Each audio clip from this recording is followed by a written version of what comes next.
11:18 minutos de la mañana, estamos de vuelta aquí en Torrevieja Radio y como hemos anunciado vamos a hablar con nuestro psicólogo de confianza, Héctor Martínez, que tenemos por aquí ya. Héctor, buenos días. Hola, buenos días Rafa, ¿qué tal? ¿Qué tal? ¿Cómo estás? Muy bien, aquí una semana más, hablando de un tema importante también, ¿no? Que afecta a muchos jóvenes. Y nada, vamos a hablar hoy de la EBAU, ¿no? De la antiselectividad. Bueno, pues como ya sabemos y como saben los oyentes, durante estos 3 días, tanto en la Comunidad Valenciana, ayer, hoy y mañana, se están realizando esos exámenes de selectividad, o como se conocen ahora, pues la evaluación de bachillerato para el acceso a la universidad.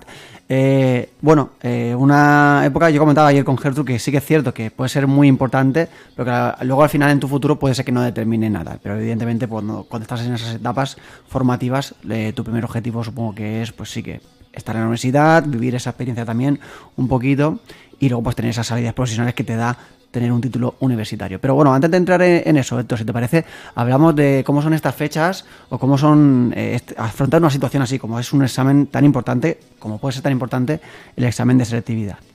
Sí, bueno, lo primero yo creo que es controlar los factores que uno puede controlar de cara a ese examen, que en este caso pues sería el tiempo que estudias, cuánto dominas la materia al final, la cantidad de, digamos, el esfuerzo, ¿no? que le prestas a estas asignaturas, ¿no? Entonces, y luego por otro lado también creo que es muy importante el control de las emociones, ¿no? El gestionar a lo mejor la presión que te puedes imponer tú mismo o que te pueden imponer tus padres muchas veces, ¿no? Porque muchas veces sí que hay exigencia de resultados o los padres tienen unas expectativas acerca de nosotros y entonces nosotros le damos mucha importancia. O sea que yo creo que son 3 cosas clave, ¿no? Por un lado, lo que estamos hablando de la cantidad de estudio, el tiempo que le dedicas. Por otro lado, el gestión de a lo mejor la ansiedad que te puede generar ese examen, de las emociones, y por otro lado el componente mental también, la valoración que tú haces de esa situación, ¿no? Por ejemplo, si tú te tomas esto como un examen de a vida o muerte y que pues tengo que sacar esta nota o si no es un fracaso, la interpretación que tú hagas, cómo te lo tomas y luego también por qué estás haciendo esto, ¿no? Que muchas veces cuando estamos en ese momento lo estamos haciendo prácticamente por obligación porque parece que es lo que corresponde, ¿no? Entonces es lo que tú has dicho, ¿no? Que al final puede ser muy importante o puede no ser determinante simplemente o luego la gente pues puede destacar más en otros ámbitos, pero aquí es muy importante sobre todo si nosotros tenemos claras las cosas y tenemos ese objetivo y nos lo hemos marcado nosotros, que es estudiar una cosa porque luego queremos hacer a lo mejor ese trabajo, porque esa formación nos puede posibilitar para hacer después otra cosa. Pero esas 3 cosas, esos 3 factores yo creo que serían importantes. A la hora de estudiar para estos exámenes de selectividad, Héctor, lo más recomendable entiendo que como siempre es el trabajo de hormiguica, poquito a poquito y de manera constante y no pegarse el atracón del último día, ¿no? Sí. Que se suele decir también. Sí.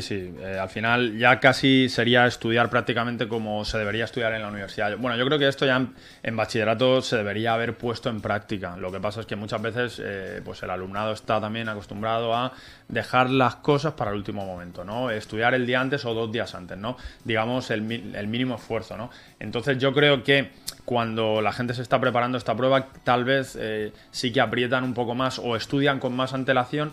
Entonces creo que esa buena inercia también la pueden coger luego de cara a la universidad porque la constancia es algo fundamental y es mucho más importante que el atracón, porque el atracón te puede servir.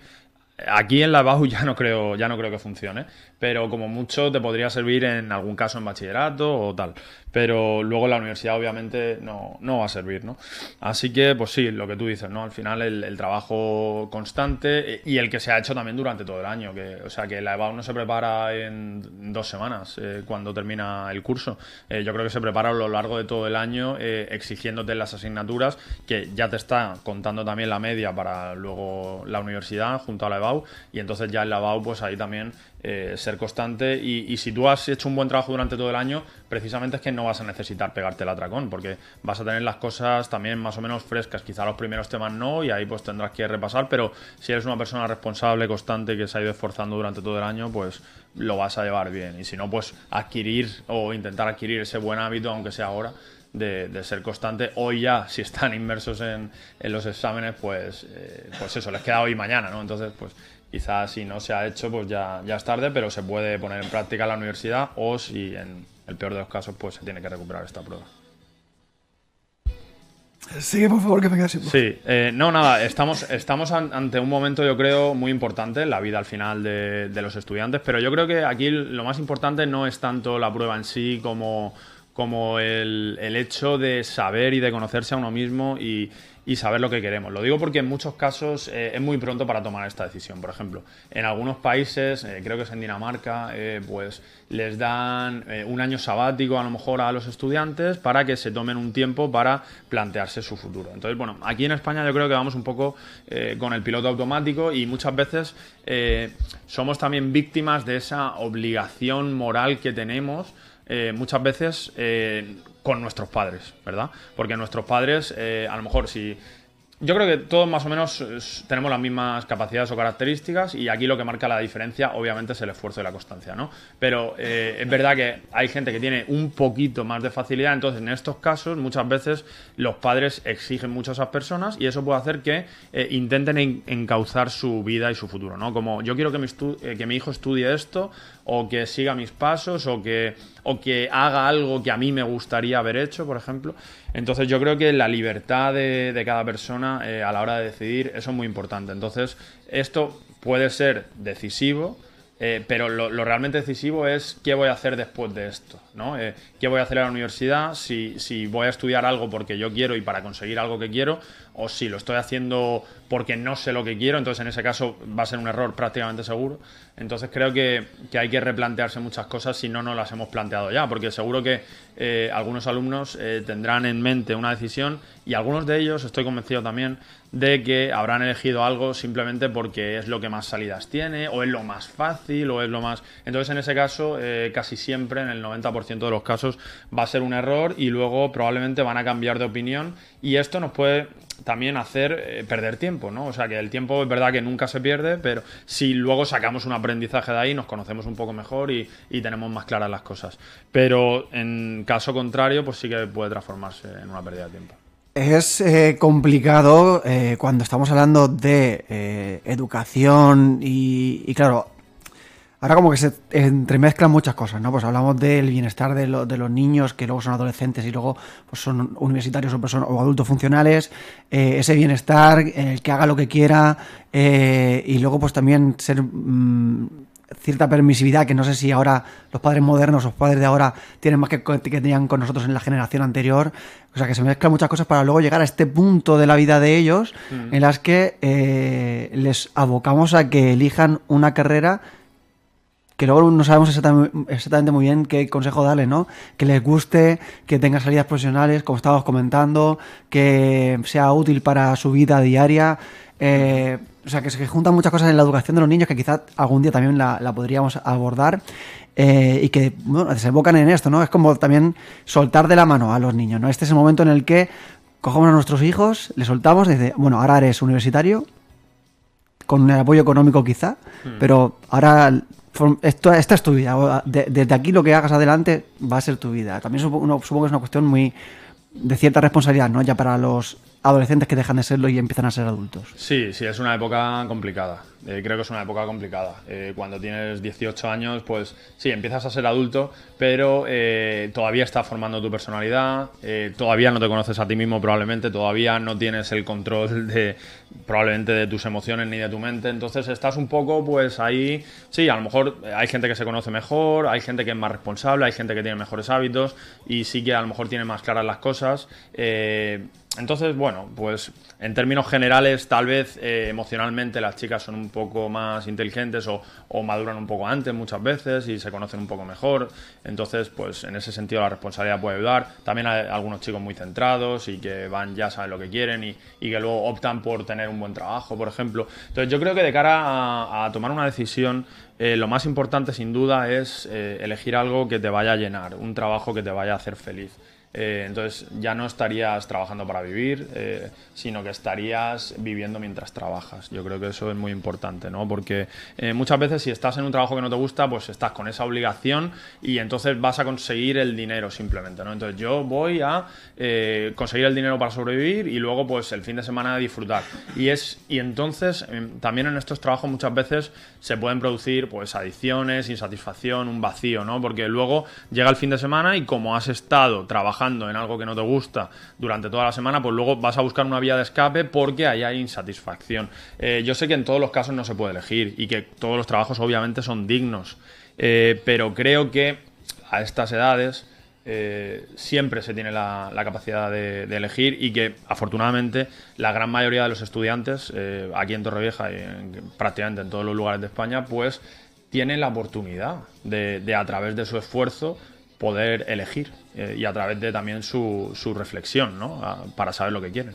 Entonces yo creo que eso es muy importante, ¿no? El conocerse un poco y luego el decidir con base en lo que tú crees, en lo que quieres ser, en lo que a ti te puede llenar y en lo que te puede satisfacer. No tanto en el dinero que puedas conseguir, porque muchas veces, por ejemplo, se ven casos de personas que dicen yo quiero ser, por ejemplo, programador informático porque ahí hay muchas salidas y puedo ganar mucho dinero y luego puedo trabajar para una empresa. Vale, pero a ti te gustan las matemáticas, te gusta, vas a ser capaz de ser constante en esto, de cómo lo vas a afrontar, porque luego a lo mejor la gente se mete y no sabe realmente lo que es esa carrera y luego pues se sale porque no le gusta. Entonces, claro, para conseguir ese trabajo pues hay que seguir unos pasos también y un esfuerzo, claro, y entonces a lo mejor pues si no te gusta eso y si lo haces solo por el trabajo y por el dinero, pues a lo mejor ni siquiera llegas al objetivo, ¿no? Entonces yo creo que si estás estudiando algo que te gusta lo vas a hacer con muchísimas más ganas y luego tampoco creo que valga esa excusa de no, porque pues en esto no hay salida, ¿no? Por ejemplo, la filosofía, ¿no? Pues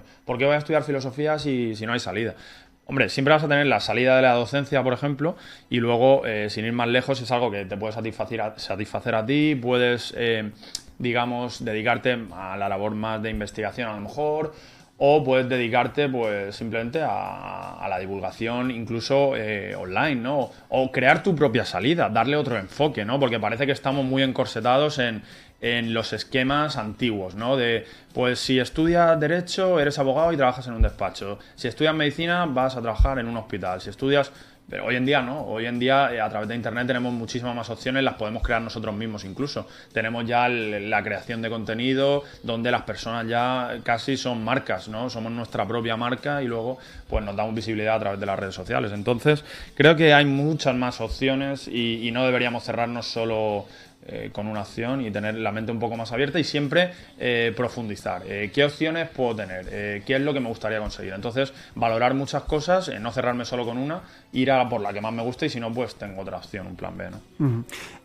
Y volviendo un poquito al hilo de lo que comentaba al principio, Héctor, llegados a este punto, esta decisión que se toma, esta decisión que abocamos a los adolescentes a tomar ahora, es importante, es fundamental para nuestra vida o a pesar de permite cierto margen de error.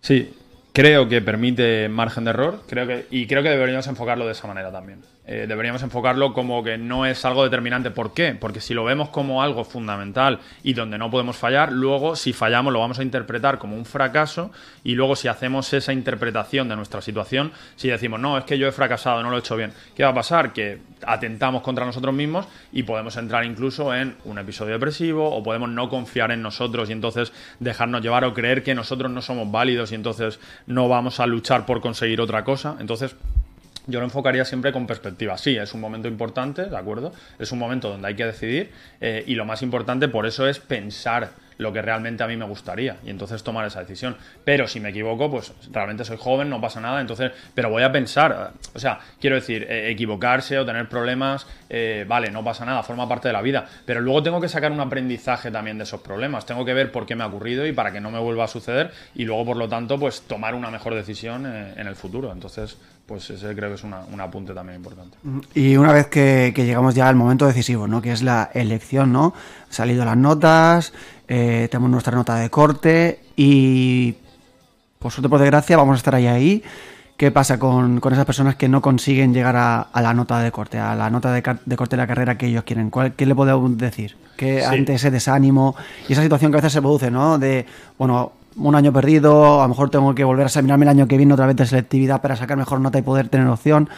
¿Qué les podemos decir a esos chavales? Sí, yo ya te digo, no lo vería como un año perdido en absoluto, sobre todo si la persona se ha esforzado y hay que ver lo que hemos sacado de ese año. Es como una oposición, por ejemplo, ¿no? Cuando suspendemos el examen de una oposición, yo puedo interpretarlo como un fracaso, entonces de ahí no aprendo nada porque incluso me siento culpable y ya parece incluso que no voy a tener fuerzas para ir la siguiente vez o voy a desconfiar, no saber a ver si lo puedo conseguir. O puedo interpretarlo como un proceso donde he aprendido, he sacado cosas, me he demostrado a mí mismo que soy capaz de estudiar todos los días, por ejemplo, de ser constante, y luego pues he adquirido habilidades incluso en ese proceso también, ¿no? Entonces, yo no lo vería como un año perdido. Yo, el consejo que les daría, por ejemplo, a las personas que tienen muy claro lo que quieren estudiar, es que si se quedan muy cerca, pues yo lo que haría sería que si pueden entrar a algo relacionado, perfecto, ¿no?